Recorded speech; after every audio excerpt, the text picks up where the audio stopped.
धेरै कुरा सिक्ने इच्छा छ तपाईको मनमा, तर के जति सिक्नु भएको छ त्यो ज्ञानलाई सहीसँग प्रयोग गर्नु भएको छ त? नमस्कार प्रियजन, म दिपेन राई उपहार र आज भने जीवनलाई सरल बनाउने केही मिठा कुराहरू बोकेका एउटा सानो कथा लिएर आएको छु है त। कथा जसले तपाईलाई जिन्दगीको 3वटा इम्पोर्टेन्ट कुरा सिकाउनेछ। र सुन्नुहोस् है त कथा। एकपल्ट एकजना व्यक्ति जङ्गल छेउमा घुमिरहेका थिए। त्यति नै बेला उनले एउटा सानो तर धेरै सुन्दर पक्षी देख्छ। त्यो पक्षी देख्नमा एकदमै सुन्दर रङ भएको थियो। त्यो सुन्दर पक्षी देखेर उसलाई त्यो पक्षी पक्रन मन लाग्यो। जसरी सुन्दर वस्तु देखेपछि सबैको मनमा उत्साहित हुन्छ नि, त्यस्तै त्यो व्यक्तिको पनि मन उत्साहित भए। उनले कसो गरी त्यो पक्षी पक्रन सफल भए। तर जस्तो त्यो व्यक्तिले त्यो पक्षी पक्रे, त्यो पक्षी बोल्न थाल्छ। हजुर, त्यो पक्षी बोल्न थाल्छ। त्यो देखेर त्यो व्यक्ति छक्क पर्छ। त्यो पक्षीले भन्छ, प्लिज मलाई छोडिदेऊ। यदि मलाई छोड्यो भने म तिमीलाई 3 महान रत्नहरू दिनेछु। त्यो व्यक्तिले भन्छ, रत्न?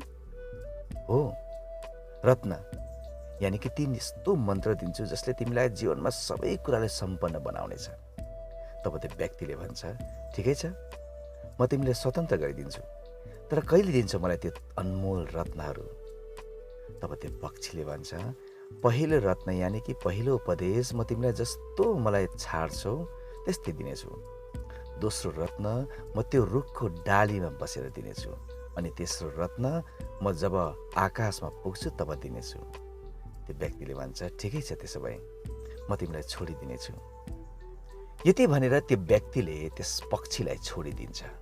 जस्तो ऊ आजाद हुन्छ, त्यो पक्षीले भन्छ, अब सुन मेरो पहिलो उपदेश कि लाइफमा जति पनि गल्तीहरू भएको छ त्यो सम्झेर फेरि आफैलाई कहिले टर्चर नगर्नु अनि पश्चातापमा आफैलाई कहिले नजलाउनु। किनकि जो जीवनमा भइसकेको छ नि त्यसलाई बदलाउन सकिँदैन।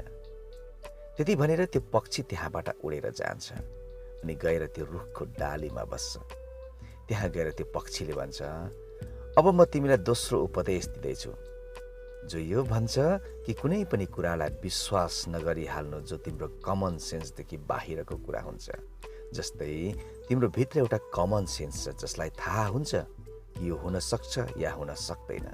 यानि कि कुनै कुरा तबसम्म विश्वास नगर्नु जबसम्म त्यो कुराको कुनै ठोस प्रमाण यानि कि प्रुफ हुँदैन। त्यो व्यक्तिले भन्छ, ठिकै छ। त्यसपछि त्यो पक्षी त्यहाँदेखि उडेर आकाशमा जान्छ अनि त्यहाँदेखि त्यो पक्षी जोडले हाँस्न थाल्छ। त्यो देखेर त्यो व्यक्तिले सोध्छ, किन हाँसेको? मलाई मेरो तेस्रो सिख दिएर त जाऊ। तब त्यो पक्षीले भन्छ, तिमी महामूर्ख रहेछौ। मैले तिमीलाई मलाई छोडिदेऊ भने अनि तिमीले मैले भन्दैमा मान्यौ? म एउटा अद्भुत पक्षी हो, थाहा छ तिमीलाई? मेरो भित्र साँच्चै 3वटा ठुला रत्नहरू छ। यदि तिमीले मलाई मारेर त्यो रत्न निकालेको भए तिमी त धनी भइहाल्थ्यौ त। तब त्यो व्यक्ति त्यही पस्ताउन थाल्छ, ओ शिट, मैले कत्रो भुल गरेछु।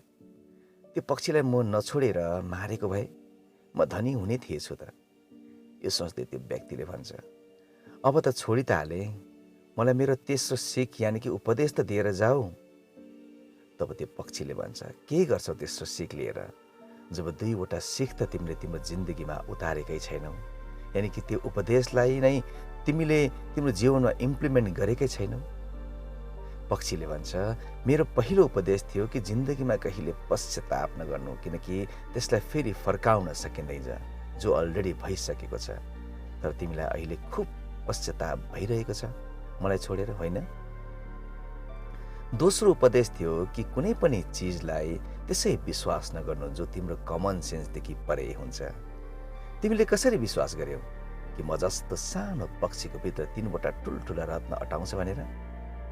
तर पनि यदि तिमीले माग्छौ भने म तिमीलाई तेस्रो शिक्षा यानि कि उपदेश दिँदैछु। तेस्रो शिक्षा यो हो कि नयाँ सिकेर केही फाइदा छैन जबसम्म त्यो तिमीले पहिला सिकेका कुराहरू जीवनमा उतार्दैनौ। र प्रियजन, यो कथाले के उपदेश दिन्छ भने हामी सबैजना ज्ञानले यानि कि शिक्षाले यति धेरै ओभरलोड हुन्छौँ कि हामीलाई डिग्री पनि चाहिन्छ, डिप्लोमा पनि चाहिन्छ, तर अहिलेसम्म सिकेको जो छ त्यसलाई जीवनमा कसरी प्रयोग गर्ने त्यो बारे कहिले सोचेकै हुँदैनौँ। त्यो ज्ञानहरूलाई हामीले कुनै मूल्य नै दिएको हुँदैनौँ प्रियजन। कति ज्ञान छ जसलाई हामीले कहिले प्रयोग नै गरेका छैनौँ। नलेज अनि मेकअप दुईवटा एउटै कुरा हो प्रियजन। जबसम्म हामी त्यसलाई प्रयोग गरिँदैनौँ तबसम्म त्यसको कुनै महत्त्व नै हुँदैन। अनि पुरा युनिभर्स नयाँ ज्ञान या कुरा तब मात्र दिन्छ जब हामीले त्यसलाई सही प्रयोग गर्छौँ। चाहे त्यो ज्ञान होस् या कुनै पनि रिसोर्सेस, जो पनि यदि ईश्वरले दिएको छ भने त्यसलाई सही तरिकाले प्रयोग गर्यो भने मात्र नयाँ कुरा पाउन सक्छौँ प्रियजन। हवस् त प्रियजन, आजलाई यति नै। तर जाँदा जाँदै हजुरलाई मेरो यो कोसिस कस्तो लाग्यो? यदि मन परे मेरो च्यानललाई लाइक अनि सब्सक्राइब गरिदिने अनुरोध पनि गर्दछु। साथै यदि तपाईँसँग पनि कुनै राम्रो विचार अनि कथाहरू छ भने जसलाई यसरी प्रस्तुत गराउन चाहनुहुन्छ भने मलाई लेखी पठाउन सक्नुहुनेछ। मेरो व्हाट्सएप नम्बर अनि इमेल आइडी साथसाथै मेरो फेसबुक आइडी हजुरलाई यहाँ स्क्रिनमा उपलब्ध गराइदिएको छु। हवस् त प्रियजन, हजुरको समय धेरै शुभ होस्।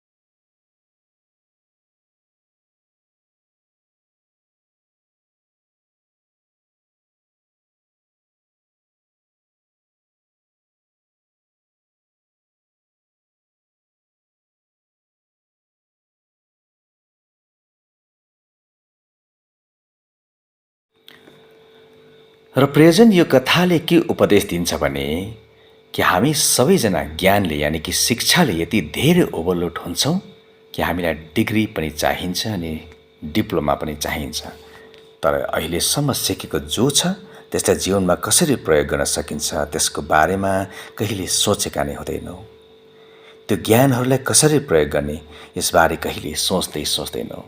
कति ज्ञान छ जसलाई हामीले कहिले प्रयोग नै गरेका छैनौँ प्रियजन। नलेज अनि मेकअप दुईवटा एउटै कुरा हो प्रियजन। जबसम्म हामी त्यसलाई प्रयोग गर्दैनौँ तबसम्म त्यसको महत्त्व नै हुँदैन।